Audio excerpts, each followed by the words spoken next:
Hello everyone, welcome to education centre. आज की class में हम देखेंगे यूनिट 4, जिसमें पृथ्वी के परिमंडल या आवरण के बारे में पढ़ेंगे। ठीक है। अब इसमें आपको क्या क्या चीज़ें पढ़नी हैं, जैसे वायुमंडल क्या है, जलमंडल क्या है, भूमंडल क्या है, जैवमंडल क्या होते हैं। ठीक है। तो यही सब चीज़ें क्या कहलाती हैं, पर्यावरण कहलाती हैं। यही सब चीज़ें मिलकर पर्यावरण को फॉर्म करते हैं। तो आज हम इन्हीं सब चीज़ों को पढ़ेंगे। ठीक है। तो पहला पॉइंट आपको इसमें जो देखना है वो है, पृथ्वी के चारों ओर के आवरण को क्या कहते हैं, पर्यावरण कहते हैं। पर्यावरण के 3 मुख्य घटक हैं। ठीक है। तो पहले याद रखना, यहाँ पर 3 की जगह आप 4 ले लो। 3 तो मुख्य घटक हैं, ठीक है, लेकिन एक 4 होता है जो इन तीनों को मिलाकर बनता है। वो क्या होता है, बायोस्फीयर, जिसे हम बोलते हैं जैवमंडल। तो 3 आपके मुख्य हैं और एक आपका और घटक हो जाता है जो इन तीनों से मिलकर बनता है, जो आपस में मिले हैं, एक दूसरे को प्रभावित करते हैं। अब जैसे भूमंडल की बात आती है, भूमंडल का मतलब क्या हो गया, लिथोस्फीयर। क्या हो गया, लिथोस्फीयर हो गया, है ना। पृथ्वी का ठोस भाग जिस पे हम रहते हैं वो क्या कहलाता है, भूमंडल कहलाता है। जलमंडल क्या होता है, जहाँ पर जल का समूह होता है वो जलमंडल कहलाता है। वायुमंडल जहाँ पर गैसों का समूह होता है वो क्या कहलाता है, वायुमंडल कहलाता है। जैसे अब देखो, ये क्या है, भूमंडल, ये क्या है, जलमंडल, और ये क्या है, वायुमंडल। और इन तीनों को मिलाकर ये जो बीच वाला फॉर्मेशन हो रहा है, जिसमें तीनों पॉइंट हैं, जल, वायु और भूमंडल, तीनों ही हैं, यही क्या बन जाता है, जैवमंडल। क्या बनता है ये, जैवमंडल, जिसे क्या बोलते हैं इंग्लिश में, बायोस्फीयर बोलते हैं, बायोस्फीयर। ठीक है। तो इस तरीके से 4 पॉइंट आपको इसमें स्टडी करने हैं। अब यहाँ पर देखिए, मैंने क्या बोला आपको, ग्रीक भाषा में। ठीक है। मैंने सबसे पहले आपको क्या बोलना है, लिथोस्फीयर की बात हो रही है। तो यहाँ पर लिथो जो है ना, तो ग्रीक भाषा में क्या होता है, जो ये लीथ है इसका मतलब होता है लिथोस। लिथोस से ही बनाया गया इसे, लिथोस। ठीक है, ये लिथोस है आगे का। लिथोस मतलब क्या होता है, पत्थर। क्या होता है, पत्थर होता है। ठीक है। तो इसीलिए चट्टान की बनी समूह, या जिसको आप बोल सकते हो चट्टान या मिट्टी की परत से बना होता है पृथ्वी की ऐसी सतह, उसे क्या बोलते हैं, भूमंडल बोलते हैं। और इसी पर हम क्या करते हैं, निवास करते हैं। ठीक है। और इसको 2 भागों में बांटा गया है, एक है कॉन्टिनेंट और दूसरा है क्या, महासागर। अब बात करते हैं हम कॉन्टिनेंट की, महाद्वीप की। तो जो विशाल भूखंड होते हैं उन्हें क्या बोला जाता है, कॉन्टिनेंट बोला जाता है। और जो जलाशय वाला एरिया होता है उसे क्या बोला जाता है, यानी कि जहाँ पर बहुत सारे जल होते हैं वहाँ पर क्या होता है, महासागर होता है। तो दोनों पॉइंट आपको समझ आ गया होगा। ठीक है। और महाद्वीप और महासागर आपस में क्या होते हैं, ये आपस में जुड़े हुए हैं। ठीक है। तो अब यहाँ पर एक एक पॉइंट आपको देखते चलना है। भूतल जो है हमारा वो समतल नहीं होते, जबकि समुद्र तल कैसे होते हैं, समतल होते हैं। अतः किसी स्थान की ऊंचाई समुद्र तल से मापी जाती है ना, जब डिस्टेंस बतानी होती है तो बोलते हैं समुद्र तल से इसकी ऊंचाई इतनी है। तो इसीलिए क्योंकि समुद्र तल जो है वो ऊबड़ खाबड़ नहीं होता है, वो प्लेन में है। और जो हमारा भूतल है यानी स्थल है वो कैसा है, ऊबड़ खाबड़ है। ठीक है। ये पॉइंट आपको क्लियर हो गया होगा। पृथ्वी पर सबसे ऊंचा शिखर कौन सा है, माउंट एवरेस्ट है। इसकी ऊंचाई कितनी है, 8,848 मीटर है। अब यहाँ पर इसको मैं डिटेल में थोड़ा बताऊंगी, यहाँ पर इतना समझ लो। माउंट एवरेस्ट पर जाने वाले पहले व्यक्ति कौन है, एडमंड हिलेरी, न्यूजीलैंड के।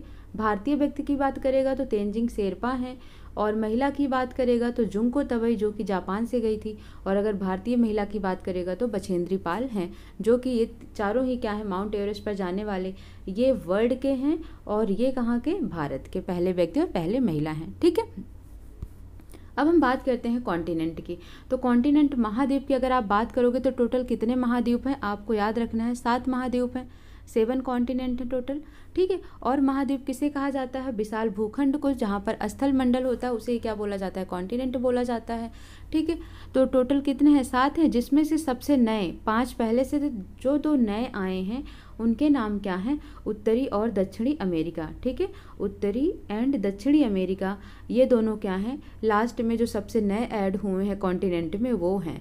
तो इस तरीके से टोटल 7 कॉन्टिनेंट हो जाता है। ठीक है। सबसे पहले हम किसके बारे में पढ़ेंगे, एशिया महाद्वीप के बारे में, जिसमें अपना भारत आता है, जिसमें हम लोग आते हैं। ठीक है। विश्व का सबसे बड़ा महाद्वीप अगर आपसे पूछेगा तो आंसर क्या करोगे, एशिया, जो कि पृथ्वी के कुल क्षेत्रफल का 1/3 हिस्सा इस महाद्वीप में है।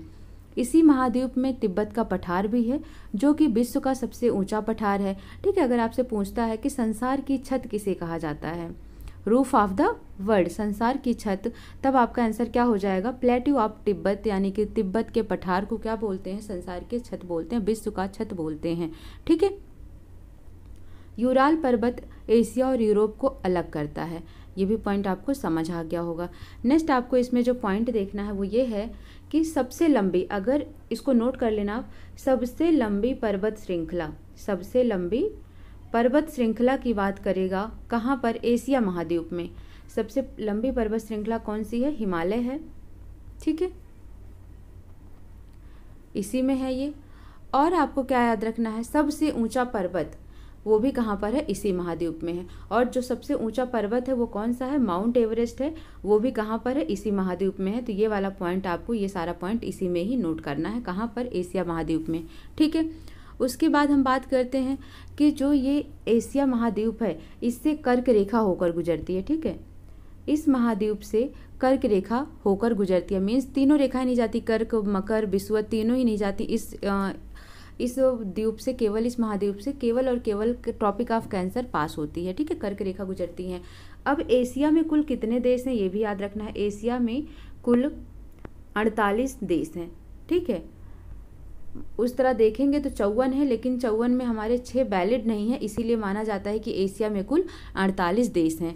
अब उसके बाद अगर आपको याद रखना है माउंट एवरेस्ट के बारे में, माउंट एवरेस्ट इसी महाद्वीप पर पाया जाता है। ठीक है, तो कहाँ पर है ये, इंडिया में नहीं है माउंट एवरेस्ट, बहुत लोगों को भ्रम होता है। तो ये कहाँ पर है, नेपाल में है, और इसकी लंबाई 8,848 मीटर है। नेपाल के लोग माउंट एवरेस्ट को क्या बोलते हैं, नेपाल के लोग माउंट एवरेस्ट को सागर माथा बोलते हैं, सागर माथा। ये क्वेश्चन पूछा जाता है तो याद रखना, सागर माथा के नाम से जाना जाता है, जिसका मतलब क्या होता है, ब्रह्मांड की माता। क्या होता है, ब्रह्मांड की माता। और तिब्बत में इसे लोग क्या कहते हैं, ये तो नेपाल की बात हो गई। और अगर तिब्बत की बात हम करते हैं, कहाँ की, तिब्बत की, तो तिब्बत के लोग माउंट एवरेस्ट को क्या बोलते हैं, माउंट एवरेस्ट को कोमोलगमा बोलते हैं, कोमोलगमा बोलते हैं। ठीक है, इसका मतलब क्या होता है, बर्फ की देवी, गॉडेस ऑफ आइस, बर्फ की देवी। तो ये इंपॉर्टेंट पॉइंट्स आपको याद रखना है, किसमें, कॉन्टिनेंट सबसे पहला एशिया है जो महाद्वीप के बारे में। ठीक है, एशिया महाद्वीप के इंपॉर्टेंट पॉइंट है ये। क्या क्या आपको याद रखना है, इसमें याद रखना है कि सबसे बड़ा महाद्वीप है। ठीक है, पृथ्वी के कुल क्षेत्र का 1/3 भाग है। तिब्बत का पठार जो विश्व का संसार या संसार का छत या सबसे ऊंचा पठार कहा जाता है वो भी यहीं पर है। सबसे ऊंची पर्वत यानी कि माउंट एवरेस्ट वो भी यहीं पर है। कौन कौन गए थे विश्व से और भारत से सबसे पहले वो भी आपको याद रखना है। ठीक है, ये सब पॉइंट हो गए कहाँ से, एशिया महाद्वीप से। अब हमने क्या बोला आपसे कि जो ये बछेंद्री पाल हैं, भारतीय महिला हैं, ये पहली बार माउंट एवरेस्ट पर गई, कहाँ से, भारत की तरफ से। ठीक है, अगर सबसे अधिक बार आपसे पूछा जाए कि सबसे अधिक बार माउंट एवरेस्ट पर जाने वाली कौन है, तो सबसे अधिक बार माउंट एवरेस्ट पर जाने वाले हैं अप्पा शेरपा। अप्पा शेरपा ये सबसे अधिक बार माउंट एवरेस्ट पर गए हैं। कितनी बार गए हैं, ये 20 बार तो जाकर वापस आ चुके हैं, और 21वीं बार गए तो अभी तक वो वापस नहीं आए हैं। ठीक है, उसके बाद आपको जो याद रखना है, इन्हीं के ही खानदान से, ठीक है, कामी रीता इनका नाम है। 2018 में ये माउंट एवरेस्ट पर गई हैं। ठीक है, ये कितनी बार जा चुकी हैं, 22 बार जा चुकी हैं अभी तक। ठीक है, तो ये पॉइंट आपको याद रखना। अप्पा शेरपा 20 बार गए थे, 21वीं बार गए तो अभी तक वापस नहीं आए। उसके बाद बात करते हैं, इन्हीं की फैमिली की हैं कामी रीता। ठीक है, जो कि 22 बार जाकर वापस भी आ चुकी हैं 2018 में। अब हम बात करते हैं किसकी, कि सबसे अधिक उम्र में माउंट एवरेस्ट पर जाने वाली महिला, तो उनका नाम क्या है, वो भारतीय महिला हैं, उनका नाम है प्रेमलता अग्रवाल। और ये कितनी उम्र में गई थी, तो याद रखना है आपको, ये 48 साल की थी तब गई थी, यानी कि सबसे अधिक उम्र में जाने वाली महिला प्रेमलता अग्रवाल हैं, भारतीय महिला हैं। ठीक है, और ये और भी सारे विश्व के 7 महाद्वीप के सर्वोच्च पर्वत शिखर पर भी चढ़ने का रिकॉर्ड इन्होंने बनाया है। ठीक है, ऐसा नहीं कि केवल माउंट एवरेस्ट पर गई हैं, और भी ऊंचे ऊंचे पर्वत पर गई हैं ये। और ये कहाँ की हैं, तो याद रखना है ये झारखंड की हैं। कौन, प्रेमलता अग्रवाल। ठीक है, कहाँ की, झारखंड की हैं। अब आपको याद रखना है महाद्वीप की स्थल आकृति की अगर हम बात करते हैं, ठीक है, कैसी होती है। तो जो महाद्वीप की स्थल आकृति है, स्थल आकृति, उसको कितने भागों में बांटा जाता है? 4 भागों में बांटा जाता है। जैसे आप बोलते हो ना पहाड़ी, ठीक है, एक हो गया आपका पहाड़ी, फिर आप बोलते हो पठार, फिर आप बोलते हो पर्वत, फिर आप बोलते हो मैदान। तो इस तरीके से ये 4 जो भाग होते हैं ये क्या होते हैं? स्थल आकृति होते हैं किसके? महाद्वीप के, ठीक है। पहाड़ी को इंग्लिश में क्या बोलते हैं? हिली एरियाज, पठार को प्लेटू एरियाज, माउंटेन एरियाज, और मैदान को प्लेन एरिया या प्लेन रीजन, ठीक है। तो ये सब पॉइंट्स हैं, आपको याद रखने हैं इनके बारे में। पहाड़ी रीजन क्या होता है? शंकु शेप का होता है, और जो पहला मैंने बोला हिली रीजन, पहाड़ी, ठीक है, ये पृथ्वी का उभरा हुआ क्षेत्र होता है जिसका आकार ऐसे शंकु की तरह होता है, लेकिन जो इसकी ऊंचाई होती है वो 600 मीटर से अधिक नहीं होनी चाहिए, ठीक है। 600 मीटर से अधिक नहीं होती है, नहीं होती, ठीक है, ये इतना याद रखना है। फिर अगर आप बात करते हो किसकी? पर्वत की बात कर लेते हैं हम, ठीक है, किसकी? पर्वत की। माउंटेन जो है इसका भी आकार कैसा है? पृथ्वी से शंकु की ही तरह होता है, ठीक है, लेकिन इसकी ऊंचाई क्या होती है? 600 मीटर से अधिक होती है, ये भी याद रखना है। जो पहाड़ होंगे 600 मीटर से कम ऊंचाई होगी, और जो पर्वत होंगे उनकी 600 मीटर से अधिक ऊंचाई होगी, और इन दोनों का ही आकार कैसा होगा? शंकु के जैसा होगा। नेक्स्ट अगर आप देखोगे तो क्या है? पठार, ठीक है, प्लेटू जिसे हम बोलते हैं, तो ये कैसा होता है? उभरा हुआ क्षेत्र होता है, और इसका ऊपरी हिस्सा जो होता है समतल होता है, कुछ ऐसे होता है, ये होता है पठार, ठीक है। और विश्व का सबसे ऊंचा पठार मैंने आपको बता दिया है, तिब्बत का पठार है, ठीक है, ये सबसे ऊंचा पठार है, और इसे पामीर का पठार भी बोला जाता है, पामीर का पठार भी बोला जाता है, ठीक है। इसकी ऊंचाई याद रखना 4875 मीटर है, और इसे विश्व की छत भी बोला जाता है, मैंने बता दिया है आपको। और जो अफ्रीका का पठार है, कहाँ का? ये तो तिब्बत का है। जो अफ्रीका का है पठार, अफ्रीका का पठार, वो किसके लिए फेमस है? सोना और हीरो, ठीक है, कि माइनिंग वहाँ पर बहुत है, खनन बहुत है वहाँ पर, इसके लिए वो फेमस है अफ्रीका का पठार। नेक्स्ट हम बात करते हैं मैदान की, ठीक है। चौथा क्या है? मैदान, यानी कि जो प्लेन रीजन होता है, तो ये भी पृथ्वी का समतल क्षेत्र होता है, और इसकी अधिकतम ऊंचाई कितनी होती है? 200 मीटर होती है, इससे ज़्यादा नहीं होती है। बस इतना ही आपको याद रखना है कि ये जो 4 स्थल आकृतियाँ हैं किसकी? एशिया पर्वत की, सॉरी, एशिया महाद्वीप की, तो वो आपको याद रखना है, ठीक है। ये सारी बातें तो हमने डिस्कस कर ली। एशिया की सबसे लंबी नदी अगर आपसे पूछे, ठीक है, एशिया के बारे में कुछ पॉइंट याद रखना। सबसे लंबी नदी, ठीक है, तो सबसे लंबी नदी एशिया की कौन सी है? तो याद रखना है आपको यांगसी नदी, यांगसी नदी सबसे लंबी नदी है, जो कि कहाँ पर है? चीन में है, ठीक है। और सबसे अधिक वर्षा एशिया महाद्वीप में, विश्व की सबसे अधिक वर्षा वाला क्षेत्र अगर पूछा जाएगा तो क्या बोलोगे? एशिया महाद्वीप में मौसिन राम में होती है, ठीक है, मौसिन राम में, यानी कि मेघालय में होती है, ठीक है। भारत में सबसे ज़्यादा कहाँ होती है? मेघालय में होती है। और विश्व में पूछेगा तो भी आपका आंसर क्या जाएगा? भारत में जाएगा, ठीक है। यानी कि सबसे अधिक वर्षा कहाँ होती है एशिया महाद्वीप में? तो भारत में होती है। और अगर भारत की जगह का भी नाम पूछ ले तो मेघालय में होता है।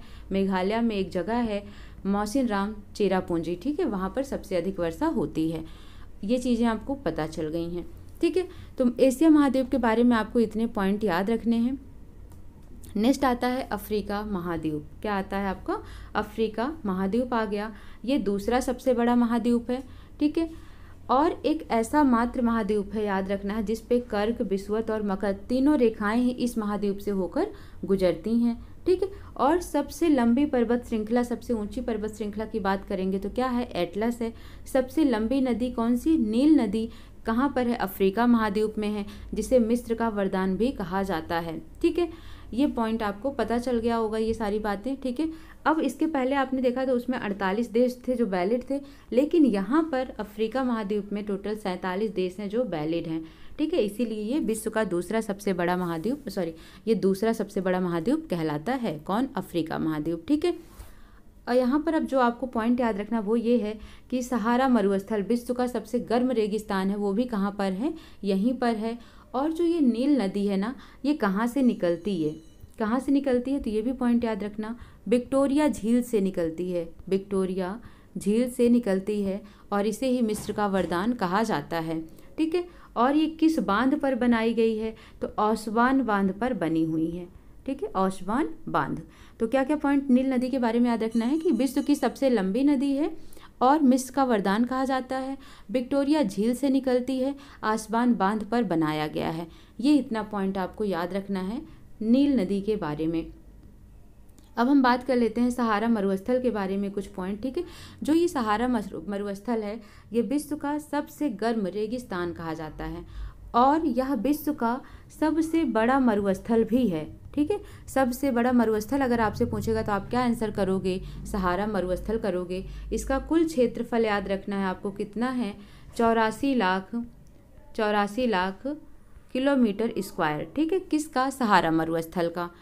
नेक्स्ट पॉइंट जो इसके बारे में याद रखना है, जो ये अफ्रीका महाद्वीप है ना, इसको क्या कहा जाता है, अंध महाद्वीप कहा जाता है। क्या कहा जाता है, अंध महाद्वीप कहा जाता है। क्यों कहा जाता है, क्योंकि यहाँ पर आर्थिक, सामाजिक, सांस्कृतिक और औद्योगिक, अगर इन चारों ही क्षेत्र से आप देखोगे तो बहुत ही पिछड़ा हुआ है।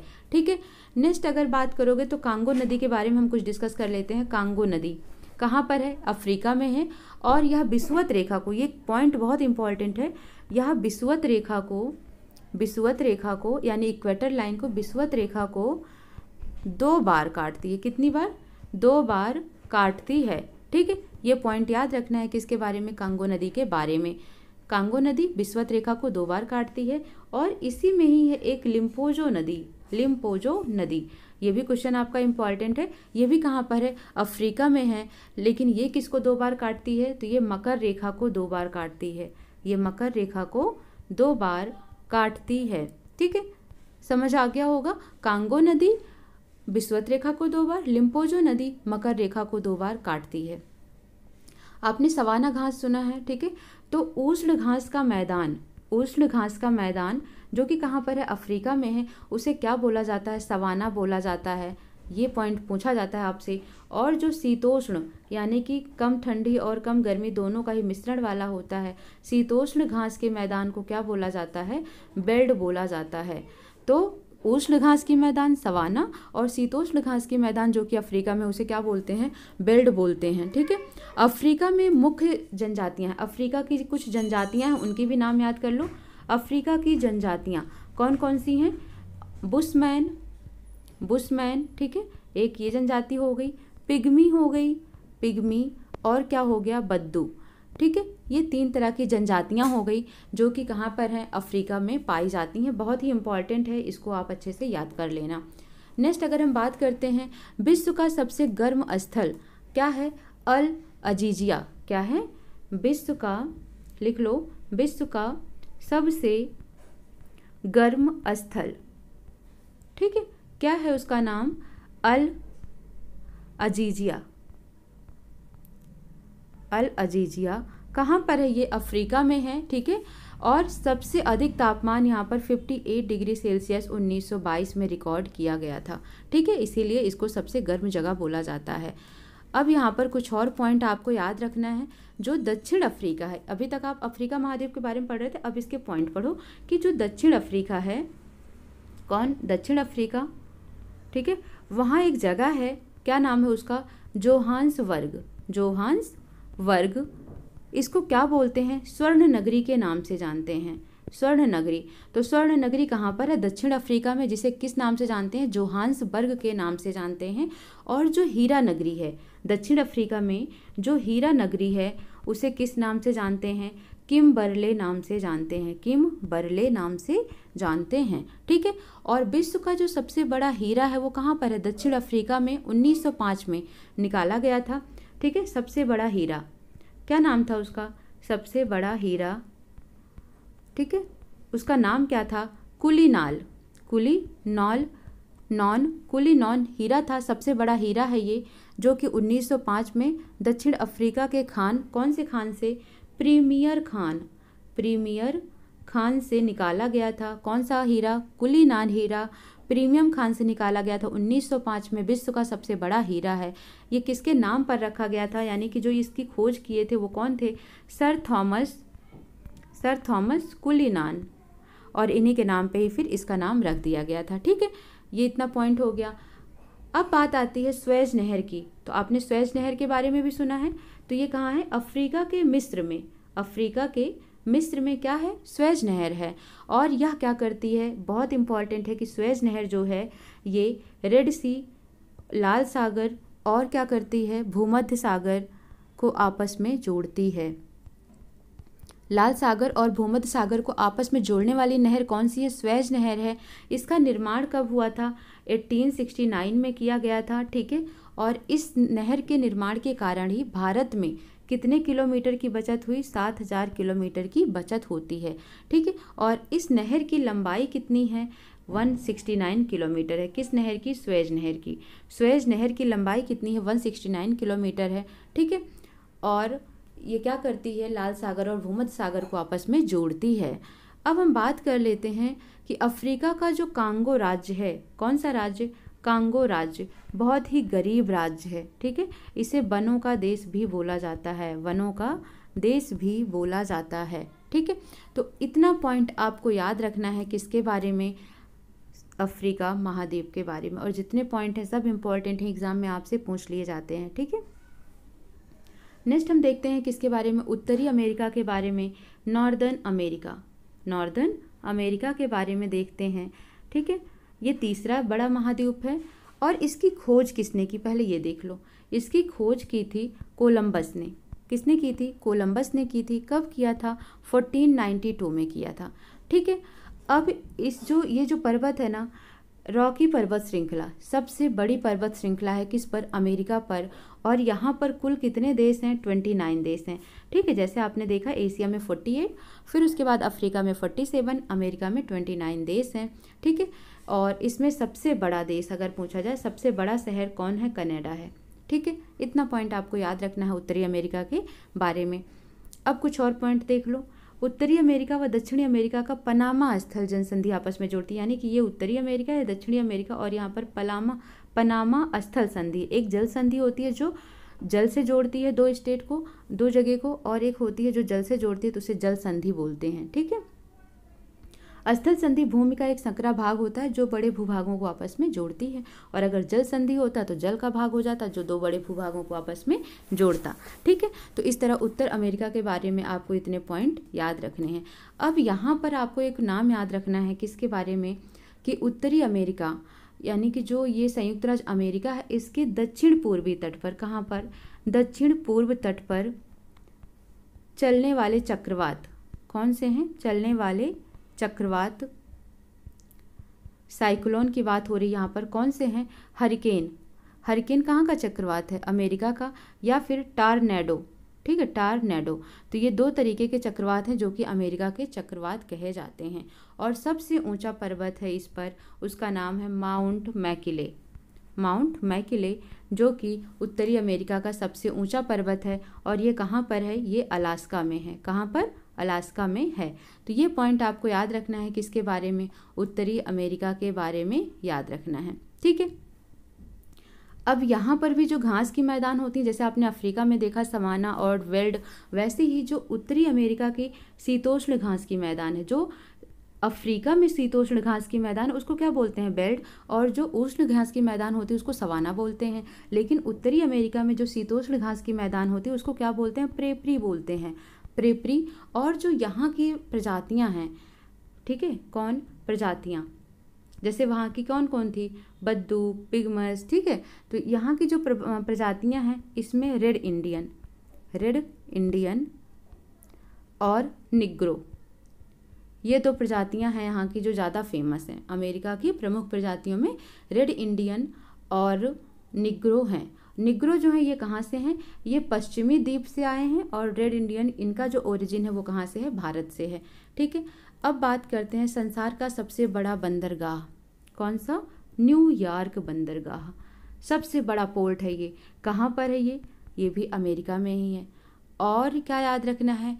उत्तरी अमेरिका में सुपीरियर झील, कौन सी? सुपीरियर झील जो है, सुपीरियर लेक जो है, झील जो है, ये विश्व की सबसे बड़ी ताजे पानी की झील बोली जाती है। ताजे पानी की झील बोली जाती है। खारे पानी की झील क्या बोलोगे आप? चिल्का। और सुपीरियर झील क्या होती है? ताजे पानी की झील होती है, ठीक है। विश्व का सबसे बड़ा पार्क, कौन सा पार्क? विश्व का सबसे बड़ा पार्क अगर पूछा जाए तो वुड बफेलो नेशनल पार्क कहाँ पर है? कनाडा में है। ये भी कहाँ आता है? उत्तरी अमेरिका में आता है। तो उत्तरी अमेरिका के इतने पॉइंट आपको याद रखना है। नेक्स्ट आता है साउथ अमेरिका के बारे में अगर हम बात करते हैं तो ये विश्व का चौथा सबसे बड़ा महाद्वीप है। ठीक है, इस महाद्वीप की सबसे लंबी पर्वत श्रृंखला कौन सी है? एंडीज पर्वत श्रृंखला है। इसमें कुल कितने देश हैं? 15 देश हैं। ठीक है, और अगर हम बात करते हैं जिनमें क्षेत्रफल में सबसे बड़ा क्या है? ब्राज़ील है और सबसे छोटा फॉकलैंड है। ठीक है, इसकी सबसे बड़ी नदी की बात करें अगर तो कौन सी है? अमेजन नदी है। और ये कहाँ पर बहती है? ब्राज़ील में बहती है। कहाँ पर? ब्राज़ील में बहती है। ठीक है, यह महाद्वीप जो है विषुवत रेखा और मकर रेखा पर स्थित है। किस पर? विषुवत और मकर रेखा दोनों पर स्थित है। और सबसे ऊंचा जलप्रपात, ठीक है, विश्व का सबसे ऊंचा जलप्रपात जिसे आप क्या बोलते हो? वाटरफॉल। सबसे ऊंचा जलप्रपात विश्व का क्या नाम है उसका? एंजिल वाटरफॉल कहाँ पर है? इसी महाद्वीप में है। ठीक है, एंजिल वाटरफॉल इसी महाद्वीप में वेनेजुएला के कहाँ पर? कैरो नदी पर है। ठीक है, कैरो नदी पर स्थित है। तो ये पॉइंट याद रखना है कि विश्व का सबसे ऊंचा जलप्रपात एंजिल जलप्रपात इसी महाद्वीप में वेनेजुएला के कैरो नदी पर है।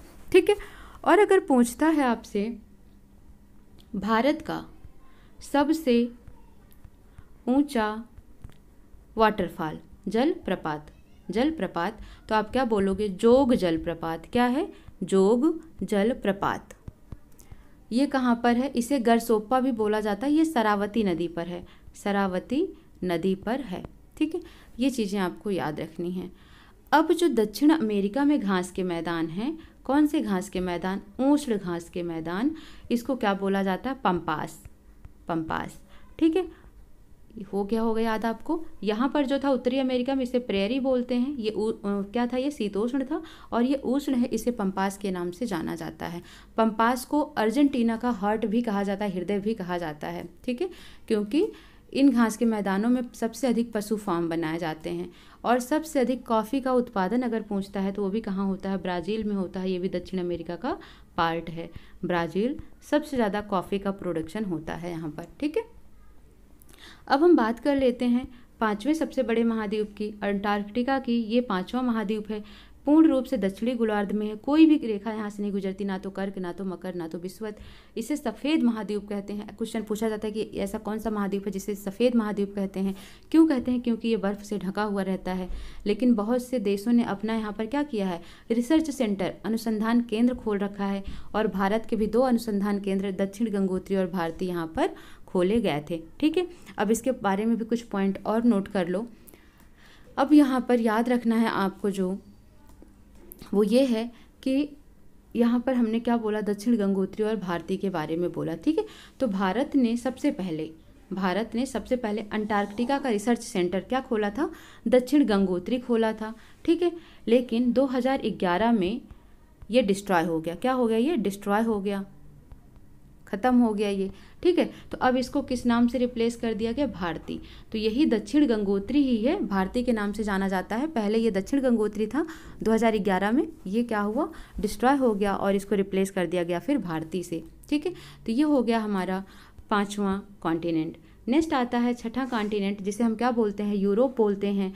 ये क्या है? 3 तरफ से महासागर से घिरा हुआ है, यानी कि ये यूरोप है और ये 3 साइड से क्या है? ओशन से घिरा हुआ है, महासागर से घिरा हुआ है। विश्व का 6ठा और दूसरा छोटा महाद्वीप है ये। ठीक है, अगर यहाँ पर बात की जाए कि सबसे छोटा शहर इसका कौन सा है, तो वेटिकन सिटी। ठीक है, वेटिकन सिटी सबसे छोटा शहर माना जाता है। क्वेश्चन पूछा गया है ये कितने किलोमीटर है? 1.8 किलोमीटर क्षेत्रफल है इसका, मतलब लगभग 2 किलोमीटर के आसपास इसका क्षेत्रफल है। ठीक है, सबसे बड़ी पर्वत श्रृंखला कहाँ पर? यूरोप में आल्प्स है। और याद रखना है यहाँ पर आपको क्या याद रखना है? सबसे लंबी नदी, इस महाद्वीप की सबसे लंबी नदी कौन सी है? डेन्यूब है, डेन्यूब। ठीक है, डेन्यूब नदी वो भी कहाँ पर है? यहीं पर है। और आपने सुना होगा बुडापेस्ट के बारे में। बुडापेस्ट हो गया, वियना हो गया, ठीक है, या बेलग्रेड हो गया। तो ये सब कहाँ पर स्थित हैं? तो ये सारे ही डेन्यूब नदी के किनारे स्थित हैं। ठीक है, फ्रांस भी इसी महाद्वीप में है और इसकी राजधानी है। ठीक है, फ्रांस महाद्वीप कहाँ पर है?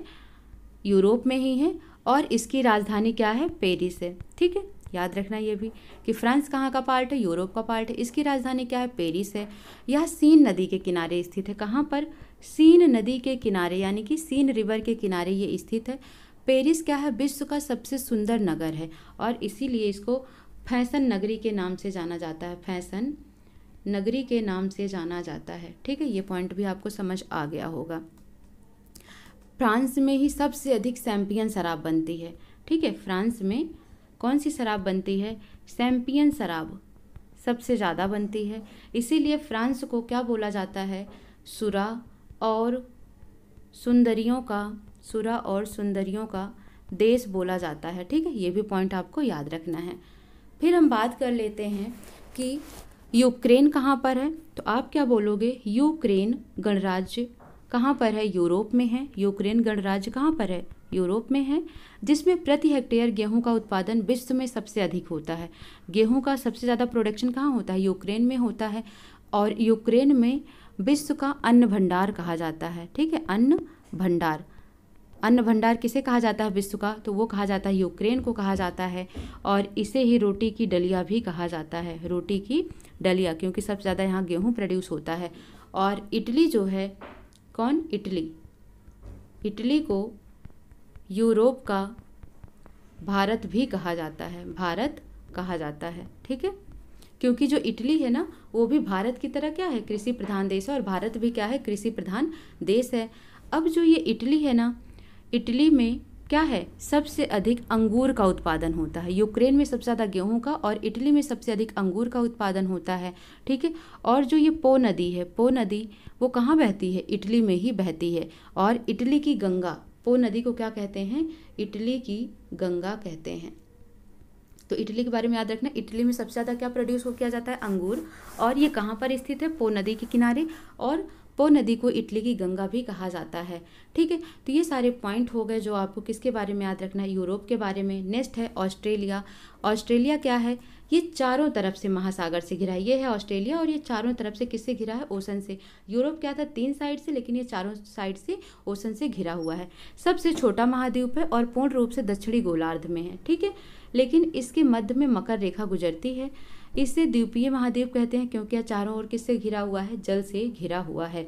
ठीक है, अब यहाँ पर एक पॉइंट आपको याद रखना है जो वो ये है कि जो सबसे लंबी पर्वत श्रृंखला है, कहाँ पर? ऑस्ट्रेलिया महाद्वीप पर लंबी पर्वत श्रृंखला, उसका नाम क्या है? ग्रेट डिवाइडिंग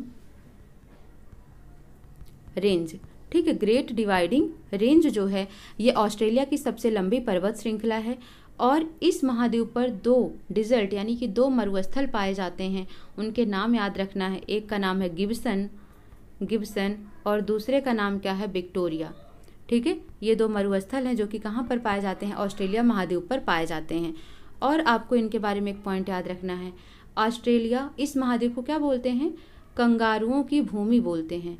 ठीक है, कंगारुओं की भूमि या फिर प्यासी भूमि के नाम से भी जाना जाता है। किसको? ऑस्ट्रेलिया को जाना जाता है। ठीक है, ये इतने पॉइंट आपको ऑस्ट्रेलिया महाद्वीप के बारे में याद रखना है। ठीक है, और सबसे ज़्यादा अगर भेड़ पालन की बात की जाए तो ऑस्ट्रेलिया में सबसे अधिक क्या होता है? भेड़ पालन केंद्र है, यानी कि सीप का यहाँ पर बहुत ज़्यादा ही पालते हैं ये लोग। भेड़ पालन केंद्र है और भेड़ पालन करने वाले मजदूरों को क्या बोलते हैं यहाँ पर? जेकारू बोलते हैं। ठीक है, तो ये कुछ पॉइंट हैं जो कि आपको कॉन्टिनेंट के बारे में याद रखना है, महाद्वीप के बारे में याद रखना है। टोटल 7 महाद्वीप हैं। 7 महाद्वीप आप अच्छे से करना, यहाँ से आपके क्वेश्चंस पूछे जाते हैं। ठीक है, नेक्स्ट जो हमारा टॉपिक होगा वो होगा ओशन यानी कि महासागर। उसके बाद हम क्या देखेंगे? एयर, आपका वायुमंडल फिर देखेंगे। ठीक है, तो इस तरीके से सारे टॉपिक आपके ख़त्म हो जाएंगे। तो मिलते हैं नेक्स्ट क्लास में। Thank you so much.